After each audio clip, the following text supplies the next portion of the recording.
viu? Então vamos aí para a nossa segunda aula, né? Segunda aula de teologia, e o assunto hoje é continuidade da aula de ontem, educação cristã, né? Recapitulando aqui o que nós aprendemos ontem, todo o ensinamento, né, da criança dentro da cultura judaica, o ensinamento pelos seus pais, e nós aprendemos ontem que o ensinamento começa aos 5 anos de idade, onde a criança vai aprender o grande Halel, tá? O grande Halel é o capítulo 5 e o capítulo 6 de Deuteronômio. Então o pai já passa esse ensinamento aí para o filho. Depois, aos 6 anos de idade, a criança já começa a frequentar, né, uma escolinha, uma espécie de escolinha dominical, né, por um professor da área, um pedagogo, tá bom? E assim, dando continuidade, a criança com os 10 anos de idade, tá? Com os 10 anos de idade ia aprender a lei oral, né? Porque naquela época não tinha escrita ainda, lá no começo da história bíblica, né? A escrita se desenvolveu no Egito, né? E assim, lá no começo, né, da era cristã, não havia escolas, então a palavra era passada via oral, né? Então a criança com 10 anos aprendia isso, né? E aprendia também sobre a peregrinação e sobre as transgressões, tá bom? E aos 12 anos de idade,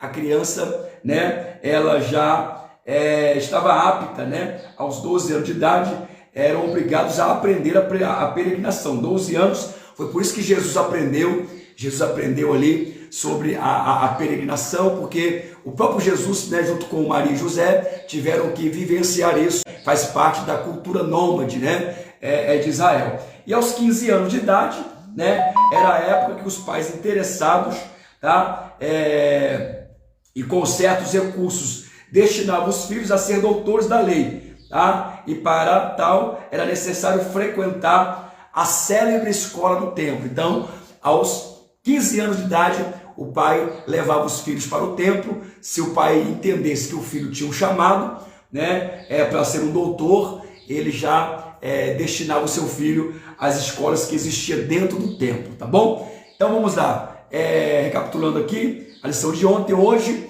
nós vamos aprender sobre o dever de educar, né? Vamos lá. Desde os tempos antigos, a educação teve lugar importante no seio da sociedade.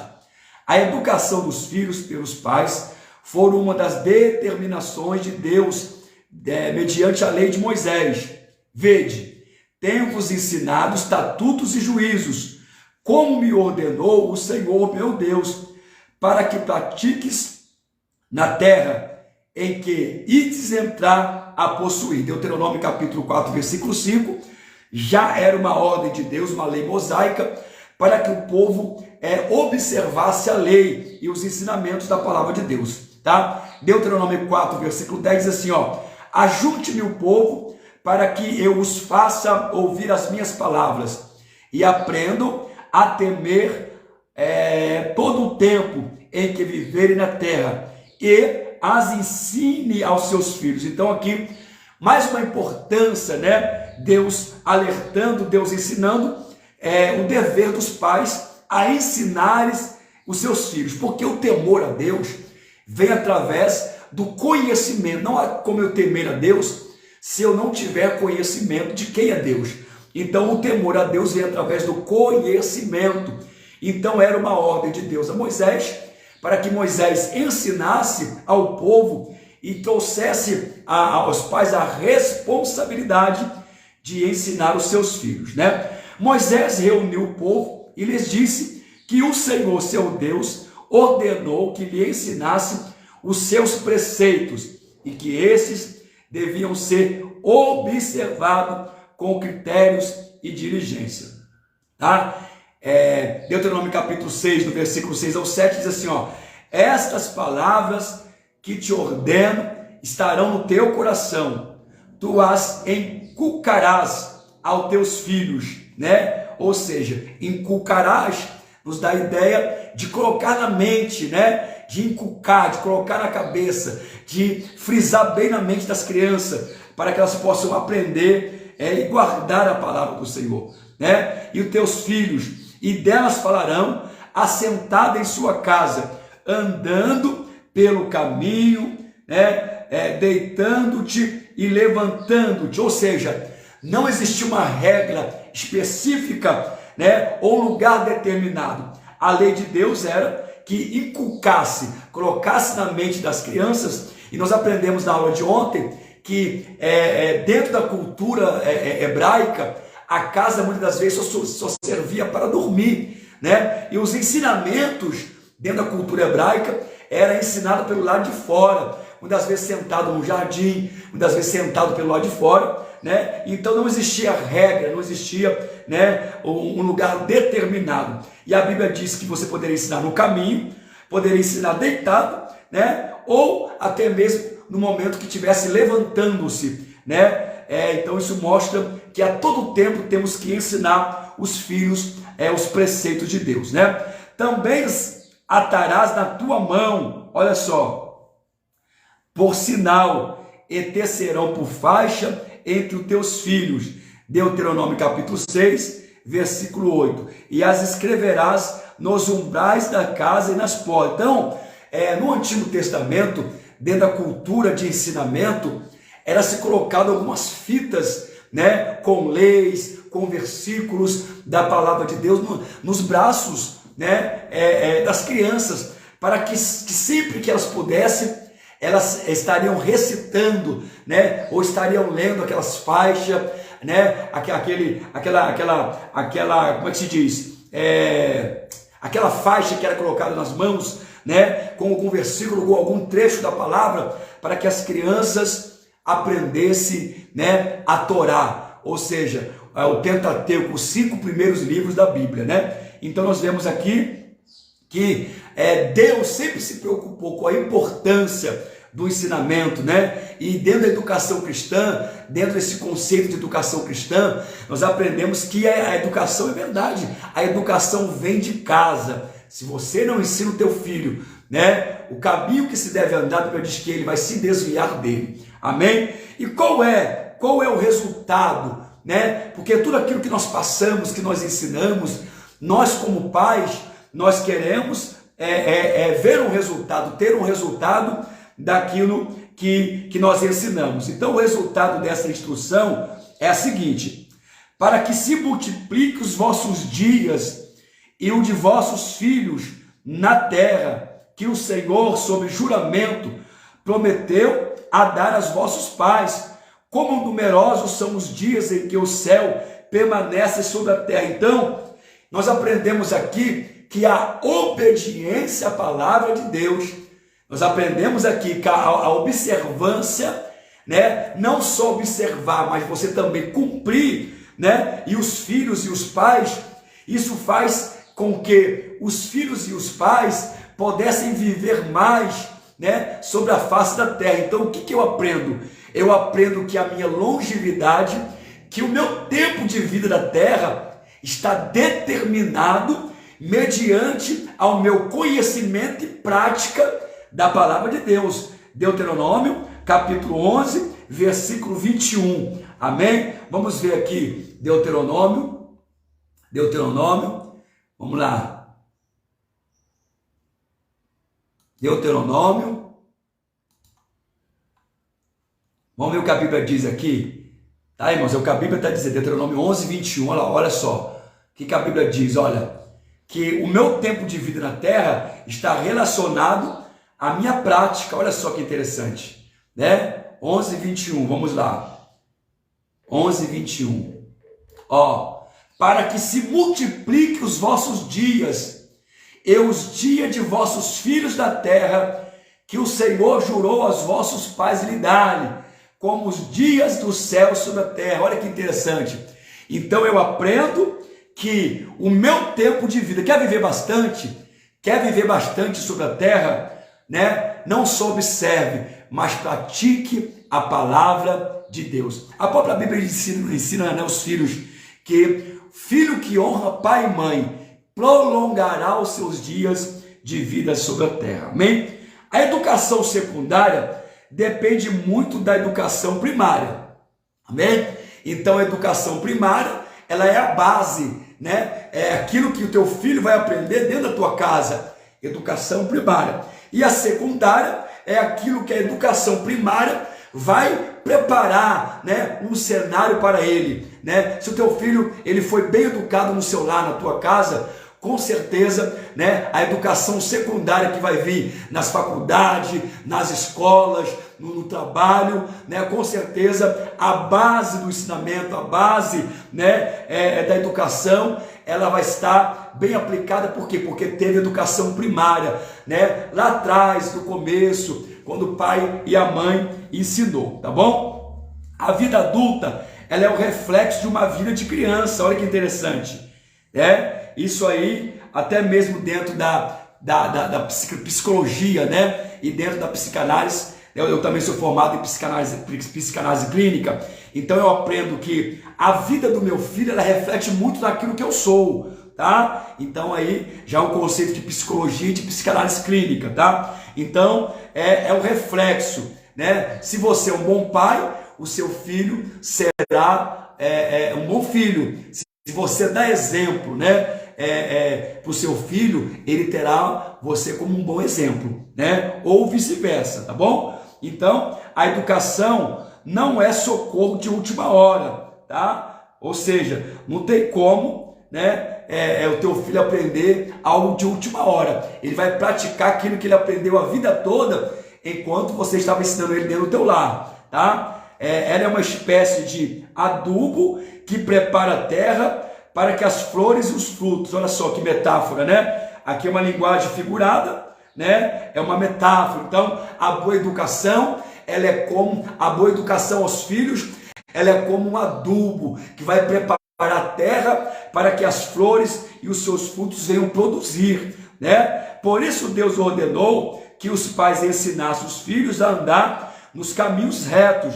porque depois de grandes não se desviariam dele. Está escrito em Provérbios, capítulo 22, no verso 6, né? Ensina o teu filho o caminho que deve andar, porque quando ele crescer, não se desviará dele. Amém? Você que chegou agora na live, nós estamos aqui na segunda aula teológica de educação cristã, tá? A primeira aula está lá no YouTube, você pode ver aí na descrição do meu Facebook, tem um link, vai te encaminhar para a primeira aula. Essa é a segunda aula, tá? O dever de educar os filhos, tá bom?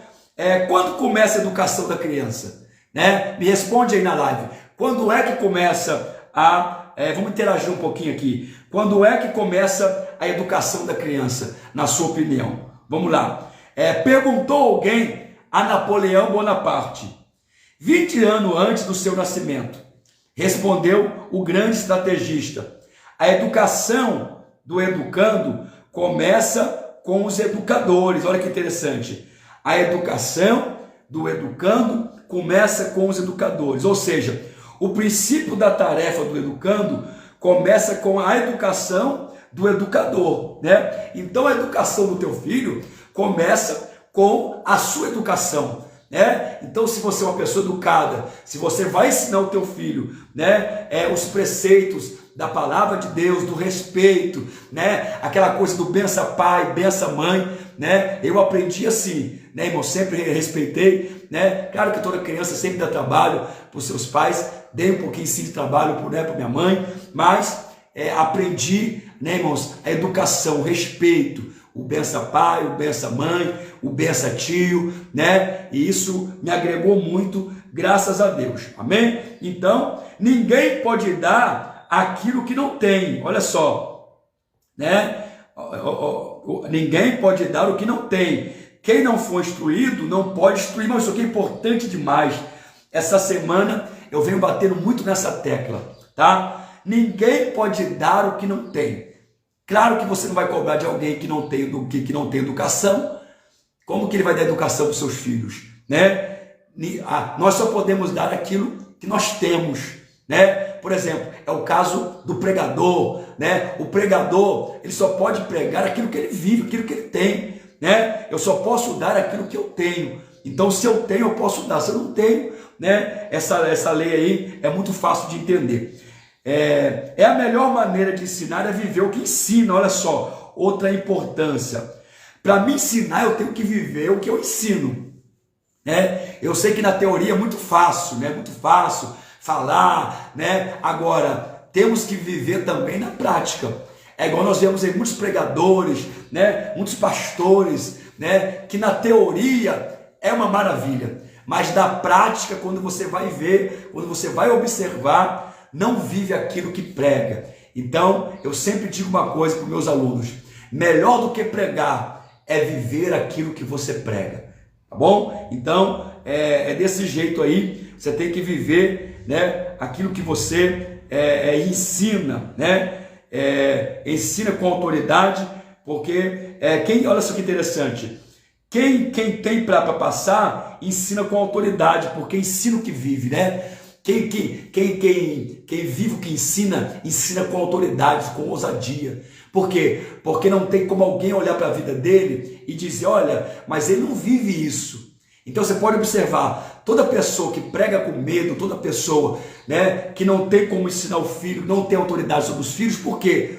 É porque ele não vive isso. Como que eu vou dizer para o meu filho não beber se eu bebo? Como que eu vou dizer para o meu filho não fumar se eu fumo? Como que eu vou dizer para o meu filho não adulterar se eu sou um adúltero? Olha só, tá entendendo? Então eu só posso ensinar aquilo que eu vivo, amém? Vamos lá para o Novo Testamento, né? Mateus capítulo 7, 29 e Marcos 1, 22. Porque ele as ensinava como com quem tem autoridade e não como os escribas. Olha só. Então, ele quem? Jesus. Por que Jesus ensinava com autoridade? Tinha autoridade para expulsar os demônios, tinha autoridade, né, para curar os enfermos, porque ele vivia aquilo que ele pregava, diferentemente dos escribas e dos fariseus, que muitas vezes, né, queriam cobrar aquilo que eles não viviam. O próprio Jesus vai ensinar isso. Ele vai dizer: olha, antes de tirar a trave do olho do seu irmão, arranca o arqueiro do teu olho, né? Então não adianta eu querer corrigir alguém se eu próprio, né? Se eu próprio não vivo uma vida diante de Deus. Amém? Então Deus abençoe aí. Vamos lá, o meu amigo Júnior Moura, né? Júnior Moura, meu amigo lá de São Gonçalo. Amém? Pastorzão, amigo, Deus abençoe. Então, né? Quem chegou agora, nós estamos aí na segunda aula de educação cristã, teologia básica, amém? Faz parte do nosso curso de teologia, tá? Você que não faz teologia ainda, me chame no privado depois. Vamos lá. Um exemplo muito claro aqui, ó. O rei Josafá, procurando desfazer as influências idólatras, treinou 16 ensinadores e os enviou a todas as cidades de Judá para ensinarem ali, ou seja, segundo Crônicas, vamos lá, segundo Crônicas, abre a Bíblia aí comigo, irmãos, aqui é Bíblia, tá? Não adianta eu querer ensinar aqui se eu não usar a palavra, bem? Segundo Crônicas 17, do versículo 7 ao 12, olha aqui, ó. E no terceiro ano do seu reinado, enviou ele os seus príncipes, a Ben-Israel, a Obadias e Zacarias, a Natanael e a Micaías, para ensinares na cidade de Judá, e com eles os levitas, Semaías, Netaías, Zebadias, Azael, Zemiramote, Jonatas, Adonias, Tobias e Tobianias, e com esses levitas, os sacerdotes, Elisama e Jorão, e ensinaram em Judá, levando consigo o livro da lei do Senhor, e foram todas as cidades de Judá, ensinando entre o povo. Então, vamos lá, versículo 10. E veio o temor do Senhor sobre todos os reinos da terra que estavam ao redor de Judá, e não guerrearam contra Josafá. Alguns dentre os filisteus traziam presentes a Josafá, e prata com tributo. Também os árabes que trouxeram gado, miúdo, 7.700 carneiros e 7.700 bodes. Cresceu, pois, Josafá grandemente em extremo, e edificou fortalezas e cidades e provisões de Judá. Então vamos lá. Nós vemos que Josafá tinha um pai que era muito idólatra. o pai de Josafá era o rei Asa, e o rei Asa foi um rei muito idólatra. Quando Josafá assume, né, ainda muito jovem o reinado, Josafá, ele vai treinar príncipes jovens, né, para que aprendesse o quê? Arrancar, né, de dentro de Judá toda a idolatria, né, todos os deuses, paganismo. Então Josafá não teve um bom exemplo. Josafá não teve um pai que lhe ensinasse, mas Josafá aprendeu com outros líderes, né? Josafá guardou a palavra do Senhor no coração, e diz a Bíblia que Josafá foi um ótimo rei, foi um rei temente ao Senhor, e ele colocou em prática tudo aquilo que ele aprendeu. Por quê? Porque ele vivia aquilo que ele ensinava, né? E Josafá vai separar muitos sacerdotes, muitos homens e mulheres de Deus, para ensinar os jovens a dar continuidade à prática, né, da palavra de Deus. Ao perceber o declínio do povo, Samuel, olha outro exemplo. O primeiro exemplo foi Josafá, o segundo exemplo, Samuel. Samuel disse: quanto a mim, longe de mim que eu peque.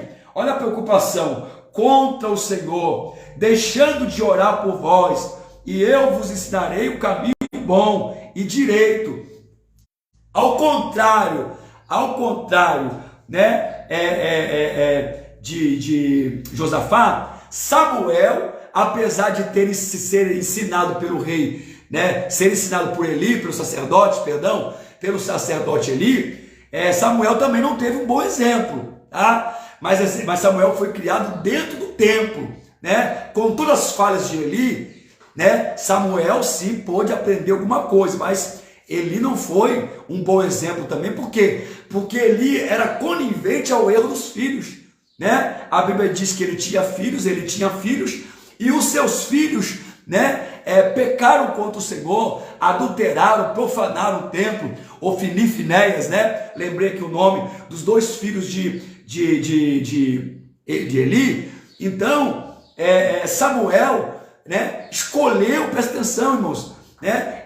Ofni e Finéias é quase da mesma idade ali que Samuel, e assim, Ofni e Finéias escolheram pecar, escolheram se levantar contra Deus, né, se prostituir, mas Samuel, que tinha quase ali a mesma idade, escolheu estar no templo, aprendendo os preceitos, e a preocupação de Samuel era a seguinte: ai de mim que eu peque contra o Senhor, né? Por quê? Porque ele guardou a palavra do Senhor no teu coração. Eu vou te fazer uma pergunta: tem você guardado, né? Compartilha aí esse vídeo agora, compartilha essa live. Tem você se preocupado em guardar a palavra do Senhor na tábua do teu coração? Será que você está fazendo como Davi? Escondi a tua palavra no meu coração para não pecar contra ti. Amém? Não esqueça de compartilhar, deixar o seu like.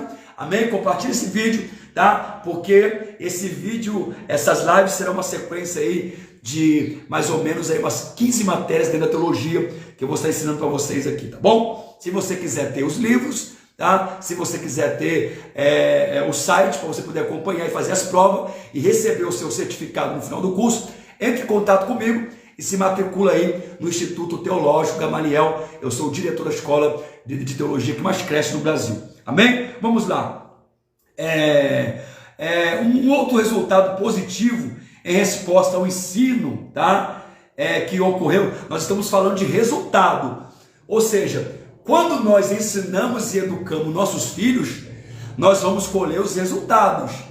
Amém? Então são os resultados que eu estou falando, tá? Um outro resultado positivo em resposta ao ensino ocorreu no ministério de Esdras, né? Em Neemias, no capítulo 8, né? De Neemias, ali foi iniciada uma obra de instrução bíblica, se assemelhando muito à nossa escola dominical. Olha que interessante, olha a importância, né, da escola dominical. Já não vemos mais escola dominical nas igrejas, né? E é muito importante. Eu aprendi uma coisa: a melhor escola de teologia se chama Escola Bíblica Dominical, né? E tem obreiros, tem pessoas que não gostam de ir para a Escola Bíblica Dominical. Amém? Vamos lá. O evento de Êxodo foi chamado de A Escola Bíblica de Esdras, né? E o nome é aplicável, porque leram no livro da lei de Deus, claramente, dando explicações de maneira que entendesse o que lia, né? Neemias capítulo 8, versículo de número 8. Vamos ver aqui Neemias 8:8.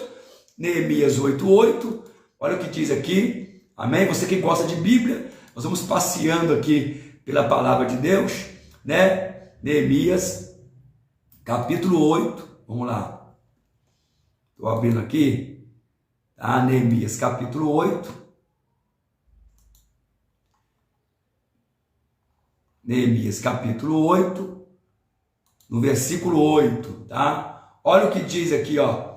E leram no livro da lei de Deus, e declarando e explicando o sentido, faziam que, lendo, se entendesse, ó glória. Então, Esdras, né, juntamente com Neemias, foi um grande percussor, né, um grande ensinador, um grande mestre da palavra de Deus.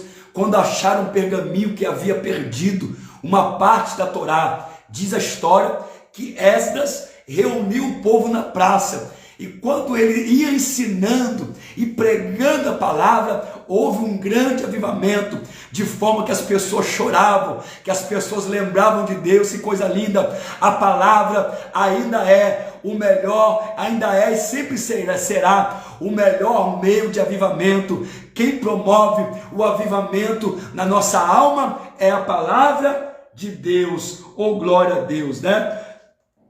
Foi um grande avivamento o resultado desse ensinamento, pelo que depreendemos no texto sacro. Esdras lia e explicava o sentido da sua leitura ao povo. Esdras lia os pergaminhos e Esdras também ensinava de forma que o povo aprendia. Coisa linda, né? De toda a congregação dos que tinham voltado do cativeiro, fizeram cabanas e nelas habitaram. Nunca tinha feito assim os filhos de Israel, desde os dias de Josué, filho de Num, até aquele dia. A palavra era tão bem explicada, a palavra era tão bem ensinada, a palavra era tão bem esmiuçada, que as pessoas montavam as suas cabanas ali na praça e ninguém queria ir embora, ninguém queria ir para suas casas. Por quê? Porque a palavra é o alimento. O próprio Jesus disse isso, né? Eu sou o pão, né? O pão da vida, ou seja, eu sou a palavra. Quem come deste pão, e dentro da simbologia, a palavra é o pão que alimenta a nossa alma. Quem come desse pão nunca mais terá fome, né? Tem você lido? Uma pergunta para você aí: você tem meditado na palavra de Deus? Você tem tirado tempo do seu dia para meditar, né, na palavra de Deus? Se você tem, deixa aí o seu comentário, porque a palavra de Deus é viva e eficaz, mais penetrante do que a espada de dois gumes, que penetra na divisão da alma, das juntas e medulas. A palavra de Deus, ela repreende a depressão, a ansiedade, as enfermidades. Leia a palavra de Deus. Amém? Vamos lá. Segundo tópico aqui, né? Ensinar, presta atenção.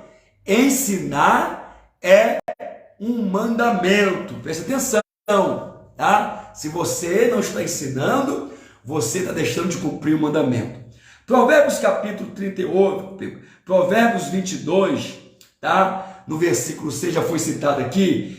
Instrui o menino no caminho que deve andar, e até quanto envelhecer, não se desviará dele, tá? Então, vamos explicar esse versículo aqui, porque muitas das vezes as pessoas falam: pastor, mas eu ensinei o meu filho, né, desde pequeno na igreja, e o meu filho hoje está afastado da presença de Deus.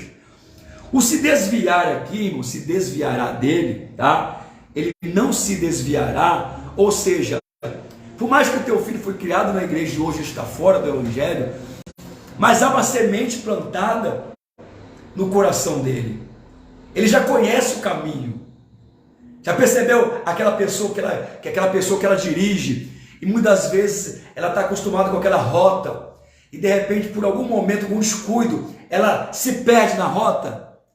Mas daqui a pouco ela vai dar uma volta, faz um contorno e tal, daqui a pouco ela volta para o caminho. Então se desviar significa voltar para o caminho, né? As raízes estão plantadas. Então por mais que o teu filho hoje esteja afastado da presença de Deus, né? A semente está no coração dele. Por quê? Porque lá atrás você ensinou, lá atrás você educou, lá atrás você ensinou ele ia para a escolinha dominical com você, e breve o teu filho vai voltar para a presença de Deus, amém? Está conosco aqui, deixa eu ver, a Rosana Santos, né? Mas quem aqui? Chame, tal, mas quem? Meu amigo Júnior, já falei, né? Vai compartilhando aí, irmãos, não deixa de compartilhar, né? Uma matéria tão boa, né? Educação cristã, tá? Então vamos lá, ensinar é um mandamento.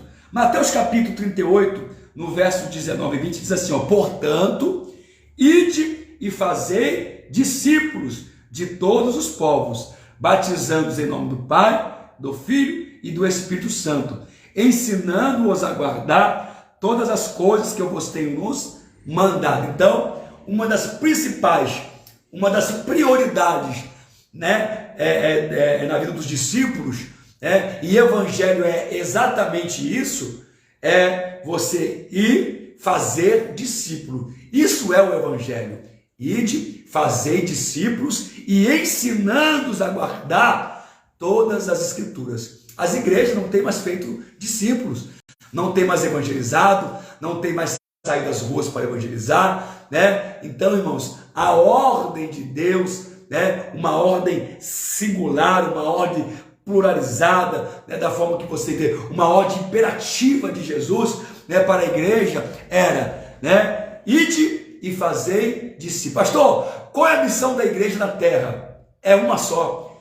Ide, fazei discípulos, os ensinando a guardar todas as coisas que nós aprendemos através da palavra de Deus. Maravilha, né? Que aula gostosa, a hora está indo embora. Vamos lá. Lá no Novo Testamento, né? No Novo Testamento, a igreja primitiva obedecia o mandamento de Jesus, tá? Então, irmãos, a igreja, né, primitiva obedecia, tá? Então, nós também temos que obedecer. Vamos lá. Paulo e Barnabé, os dois grandes ícones, dois grandes exemplos, né, do evangelho, gastaram um ano inteiro na igreja de Antioquia. E na hora de serem enviados para a obra missionária, havia mestres preparados para substituí-los. Tá vendo só? Então, Paulo e Barnabé, quando assumem a igreja de Antioquia, quando eles foram enviados dali para o campo missionário, já tinham alguém para substituí-los. Então, essa é a importância de você trazer um ensinamento para a tua igreja. Porque amanhã ou depois, se você for enviado para o campo missionário, ou até mesmo para assumir uma outra igreja, já vai ter alguém aí no seu ministério que vai dar continuidade àquilo que você o ensinou. Você fez discípulos, né? O grande problema é que tem pessoas que acham que é insubstituíveis. Não, ninguém é insubstituíveis. Amém? Então, a nossa função como líder, o bom líder, sempre vai preparar alguém para ficar no seu lugar. Jesus preparou quem? 12 discípulos, né? Moisés preparou quem? Josué. Amém? Elias preparou quem? Eliseu. Eliseu preparou quem? Né? Eliseu preparou o jovem, fugiu o nome agora. Amém? Geazi, né? Eliseu preparou Geazi, tá bom? Então todos os grandes líderes prepararam um substituto. Amém? Então faça isso aí. Vamos lá. Vamos lá. Missionário havia médico, mas estava subindo aqui. Vamos lá. Na igreja de Antioquia havia alguns profetas e mestres, a saber, Barnabé, Simeão, né, chamado Níger, Lúcio, né, de Cirene, né, Manaém, que fora criado com Herodes, o tetrarca, e também, irmãos, que igreja abençoada, essa era essa igreja, né, da Antioquia. Olha só, Barnabé, Simão, chamado Níger, Lúcio, de Cirene, Manaém, que fora criado com Herodes, o tetrarca, e também Saulo. Era uma igreja cheia de mestres. Amém? Mas só existe mestres por quê? Porque alguém, né, se propôs a ensinar. Se não tem ninguém para ensinar, como que você vai ter alguém que vai substituir, ou que depois você vai poder até mesmo enviar para a obra missionária? Então, nós precisamos fazer discípulos. Entrou aí pastor Eliane, amém? Deus abençoe sua vida. Pastor Eliane estava lá na live de ontem, né? E hoje é continuidade da live de ontem, amém? Sobre educação cristã. Então, a igreja de Antioquia, irmãos, não esqueça de compartilhar. Entra aí, compartilha aí. Aqui para mim está aparecendo aqui, ó, 4 pessoas assistindo. É muito conteúdo para pouca gente assistindo. Compartilha, mete o dedo aí, nos ajude aí. Amém? Vamos lá. Então, eu vejo que a igreja de Antioquia é uma das igrejas que tinham mais mestres, né? Citamos o nome aqui, ó, Barnabé, Simeão, né? Lúcio de Cirene, Manaém, que foi criado com Herodes, o tetrarca, Saulo, né? Que depois foi aí, teve sua identidade trocada para Paulo, né? Vamos lá. Paulo dedicou 3 anos, olha só, Paulo dedicou 3 anos na doutrinação dos crentes de Éfeso. Éfeso também era uma grande igreja, né? Éfeso também tinha grandes mestres. Podemos dizer que nas igrejas da Ásia, né, Éfeso era a cereja do bolo, né? Diferente de Corinto. As igrejas de Corinto eram muito problemáticas, né? Mas as igrejas de Éfeso, né, lá em Corinto, e em Corinto, aqui, já citei Corinto aqui, permaneceram, Paulo permanece, presta atenção, Paulo permanece 3 anos em Éfeso, tá? Instruindo a igreja de Éfeso, ensinando, formando, e Paulo vai passar 1 ano e meio, 1 ano e 6 meses, ensinando lá em Corinto, na igreja de Corinto. Paulo passou lá 1 ano e 6 meses. Vamos ler aqui, ó, Atos, tá? Se você está com a Bíblia aí, Atos, vamos lá, Atos dos Apóstolos, capítulo 18, versículo 11. Atos 18, versículo 11, olha o que diz aqui, ó.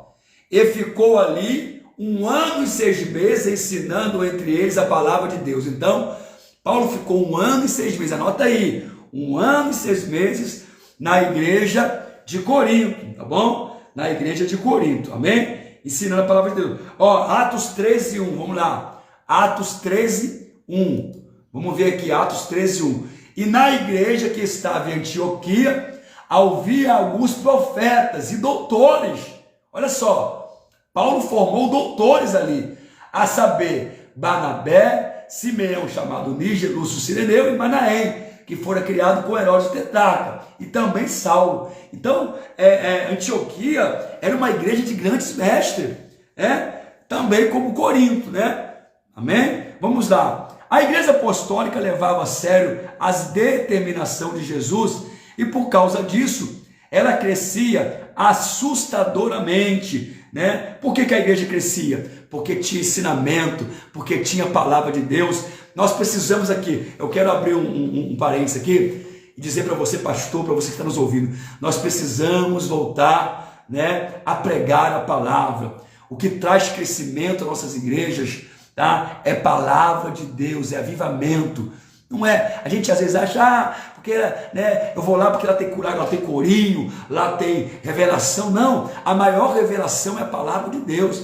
Eu gosto de corinho, eu gosto de revelações, mas, irmãos, o que traz crescimento, presta atenção, o que traz crescimento é a palavra de Deus, porque a palavra de Deus, ela promove o avivamento. Pastor, e o que é o avivamento?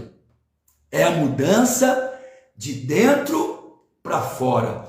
Corinho não liberta ninguém, revelação não liberta ninguém, mas a palavra transforma. Conhece João 8,32. Conhecereis a verdade e a verdade vos libertará. João 8,36. Se verdadeiramente o Filho vos libertar, verdadeiramente estareis livres. Oh glória, é a palavra de Deus que fazia com que a igreja crescesse assustadoramente.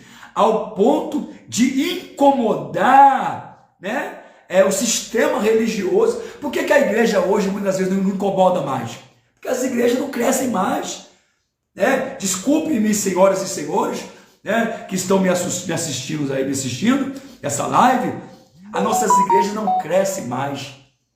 As nossas igrejas estão inchadas, né? Ah, a igreja de fulano está crescendo. Não, é os crentes que saíram de uma igreja para ir para outra.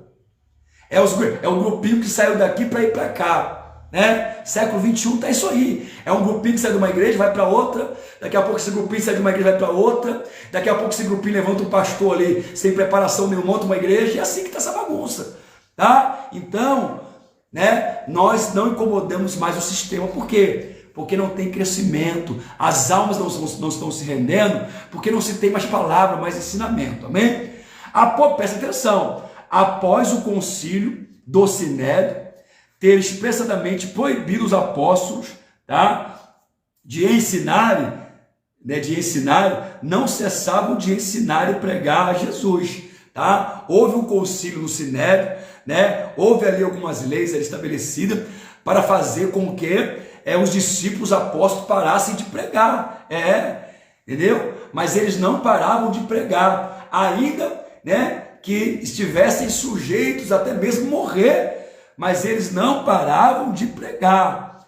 Olha lá, vamos lá, Atos 5:42, e todos os dias no templo e nas casas não cessavam de ensinar e de anunciar a Jesus Cristo. Atos 5:2. Então, olha lá, todos os dias, tá? Todos os dias no templo, nas casas, não cessavam de ensinar e de anunciar a Jesus Cristo. Então, a palavra, por mais que criaram, né, ali uma lei dentro do Sinédrio para proibir de pregar o evangelho, irmãos, os discípulos não paravam. Muitos eram presos, muitos apanhavam, mas o evangelho sempre era pregado nos templos. Quando não se podia pregar nos templos, iam pregar-se nas casas. Amém? Mas a palavra era pregada. Sabei que nada que útil seja, deixei de vos anunciar e ensinar publicamente e nas suas casas, né? Paulo falando, né, aqui na palavra de Deus, Atos 20:20. Os cristãos primitivos não tinham templos para se reunirem, no entanto, administravam suas reuniões de casa em casa, pregando e ensinando os mistérios de Deus aos iniciantes da nossa fé, da nova fé. O ministério do ensino e o que mais se destacava na carreira de Paulo, talvez seja porque, sendo ele um doutor da lei, tenha percebido que a educação é algo fundamental em qualquer departamento. Olha só, vou até marcar aqui, ó, educação é algo fundamental em qualquer departamento. Vou voltar a frisar de novo. Não tem como ser um ministro, não tem como ser um pastor. Me desculpe, se você não tem palavra de Deus, se você não tem um fundamento, né? Se você não tem uma educação fundamental, né, da palavra, não tem como. Infelizmente, não tem como. Amém? Muita gente adentrando aí, né? Deus abençoe. Marlene Vieira, vamos que vamos. Então, Paulo entendia isso, né? E como não havia templos, né? Como não havia templo naquela época, eles ensinavam dentro de casa. Aqui, ó.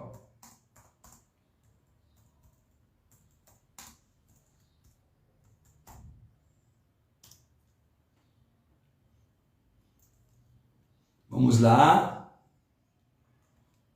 Estou achando aqui o versículo para passar para você aqui.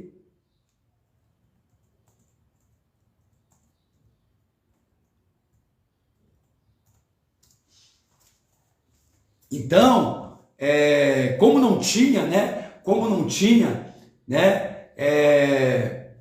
tempo para se ensinar, ensinava onde?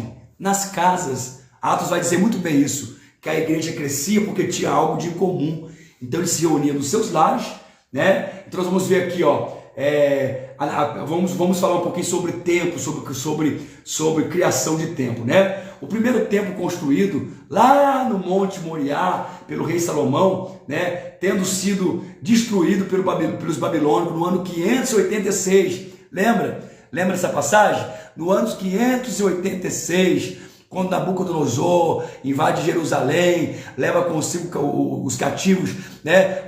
Nabucodonosor invade lá por 3 vezes, né? Foram 3 levas e eles destroem o templo, né? Então, o templo foi destruído, amém? E o segundo templo, né? O segundo templo foi erguido, né? Lá depois do exílio da Babilônia, a partir do ano 539 a.C., tá? Durando até a sua destruição pelos romanos, nos anos 70 depois de Cristo, aonde os romanos destruíram aí, né, esse templo aí que foi construído em 539, né, lá depois de Cristo, tá bom? Então 536, 539, anos 70 depois de Cristo, tá? Foi aí destruído esse templo aí, tá bom? Então vamos lá, dar continuidade aqui. Timóteo, né? 1 Timóteo 4:11. 1 Timóteo 4:11, né? Então diz lá o quê? Manda essas coisas, Paulo dizendo a Timóteo, manda essas coisas e ensina-as. O primordial dentro da igreja é o ensinamento da palavra de Deus, tá? Então, a ordem de Deus é ensinar, tá? 1 Timóteo também, capítulo 4, versículo 13, persistam em ler, exortar, olha aí, ó, persistem em ler, exortar e ensinar, até que eu vá, tá? Então, Paulo está escrevendo essa carta em prisão. Paulo está dizendo, olha, persiste em ler e ensinar, até que eu vá aí, né? Então, Paulo está preso, tá bom? Então, a ordem de Deus é ensinar, tá bom? Então, vamos lá. Qualquer dia vamos falar aqui, vamos chegar aqui numa lição, né? Numa lição sobre os templos, né? Sobre os templos, quantos templos houve, tudo sobre isso aí, mas não vamos nos prender isso agora, tá bom? Vamos lá, continuidade para terminar aqui, já estamos terminando, tá? Já estamos aí, não sei quanto tempo de live, mas geralmente é 1 hora só de live, amém? Vamos lá, último tópico aqui, a misteriosa, pega aí, anota aí, a misteriosa pedagogia de Deus, né? Com certeza Deus é o maior de todos os pedagogos, né? Porque Ele é a própria palavra, amém? Então vamos lá. Um trecho de Humberto Rogner, no seu livro Paulo de Tarso, corria no ano 34 a 35 da nossa era. Bom, espessas nuvens de poeira se levantaram na extensa planície da Síria, limitada, mas além, tá, pelas fraldas do antigo Líbano. Ao longe apareceram por verdejantes pomares de tamareiras umas cúpulas brancas, né, uma floresta de esguios, minaretes, ou seja, grupos maiores e menores de casas se avistavam, tá? E isso era lá em Damasco. Ao fulminante caravana, estimulada às cavalgaduras, velozes, deslizavam sobre as brancas areias as sombras fugazes dos camelos. À frente de todos, um homem em pleno vigor da idade, domina todos os males com a potência de espírito e o vigor da sua vontade. Isso que é um trecho, tá? Do livro de Humberto Rogner, no ano 34 da nossa era. Tá? Então ele está falando sobre Paulo, tá? Vem munido de documentos do Sinédrio, está autorizado a prender todos os adeptos do crucificado. Na época aqui, ele tá falando sobre Saulo, né? Que depois foi transformado aí por Paulo. Podia invadir as casas de dia e de noite, dar buscas e devastar e empregar torturas, instrumentos de suplício, flagelação, com 40 golpes, né? Olha aí, ó, 40 golpes, menos um, estava na ordem do dia, ou seja, 39, né? Então todas as pessoas que eram, todos os cristãos, né, que eram pegos pregando o evangelho, quando Saulo perseguia a igreja, eles eram flagelados com 40 golpes menos um, 39, né, por dia. Então eram açoutados, né? Então ele está citando aqui uma parte do livro. De súbito um fulgor estranho, uma claridade intensa. Saulo já está caído em terra. No meio da luz, divisa o semblante de um homem celeste. 1 Coríntios 15, verso 4 e 8. Um par de olhos cheio de eternidade se cruza por um momento com as pupilas de Saulo. Logo após, completa uma escuridão, e no meio dessa noite, em pleno dia, percebe-se um brado pingente, como o rolar do trovão: Saulo, Saulo. Logo após veio uma voz plangente de um inconcebível amor, trêmula pelo espaço, e o eco longínquo de uma voz misteriosa: por que tu me persegues, Saulo? Saulo levanta os olhos, crava nos céus as órbitas, mas a cegueira é completa, e pelas trevas meridianas vira firme e viril esta pergunta: quem és tu, Senhor? E quem é eu? E quem eu persigo? Momentos de silêncio, instantes de indizível angústia, transe de ansiosa expectativa. Esta está pronto a seguir um Senhor que tem o direito de dar ordens, mas não está disposto a render a um desconhecido, a um ser anônimo. O doutor de Gamaliel, né, falando sobre Paulo, que aprendeu, resiste até o momento supremo, não cede senão à verdade, insofismável e inegável evidência. Era ele eminentemente racional. Exige o derrotado que o misterioso vencedor se declare, se identifique, apresentando as suas credencial. Ó inaudita temeridade! Ó nada pede uma definição ao todo, e todo, lá das alturas, se define ao nada que jaz postado no pó, cego e aniquilado. Aí Jesus diz: eu sou Jesus, a quem tu me persegues. Então, né, aqui uma parte desse livro muito bom, tá? Que é a literatura de Humberto Robson, né?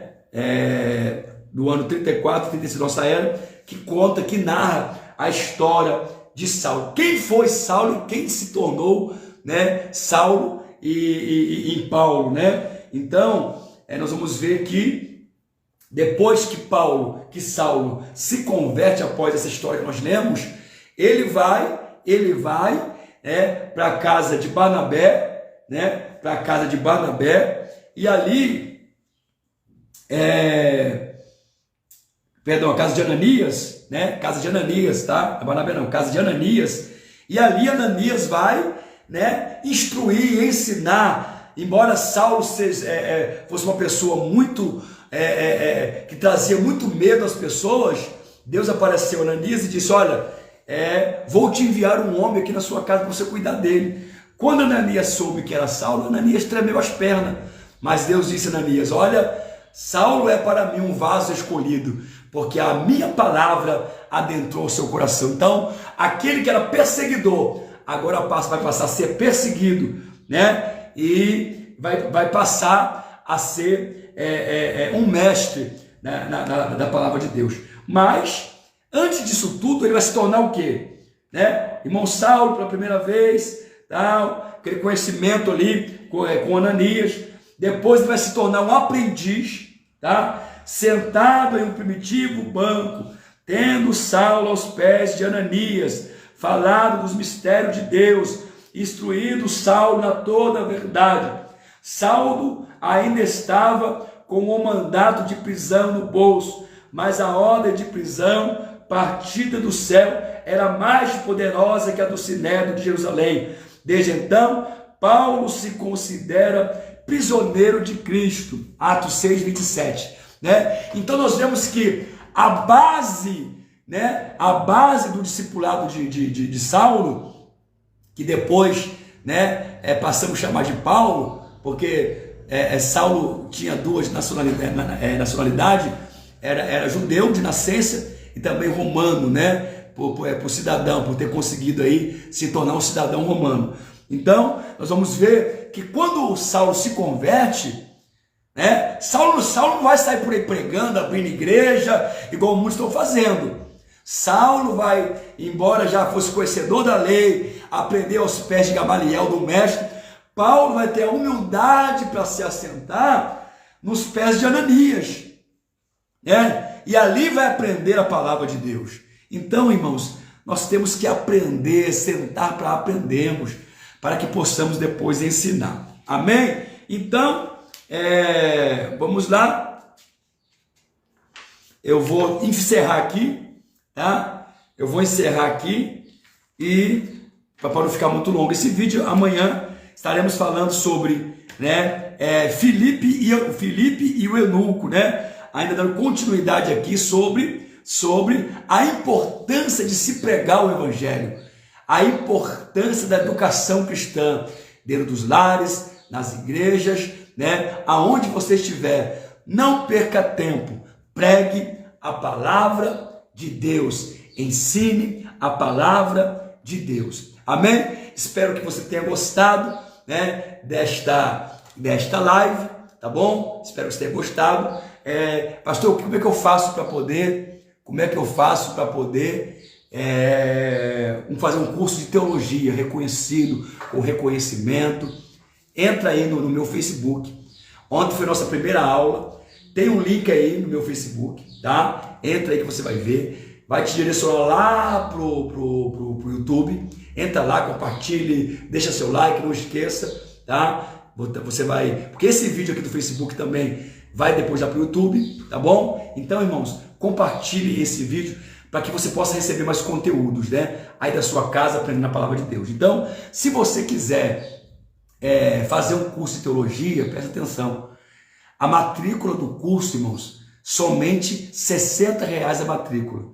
E depois você vai pagar, irmãos, R$20 por mês. R$20. O curso tem duração de 1 ano. Após o término, tá? Você vai ter acesso à plataforma digital da nossa escola. Eu sou o diretor da escola, tá? Você vai receber um link para você fazer o login e você vai entrar, vai ter acesso a tudo que eu tô passando aqui, as apostilas.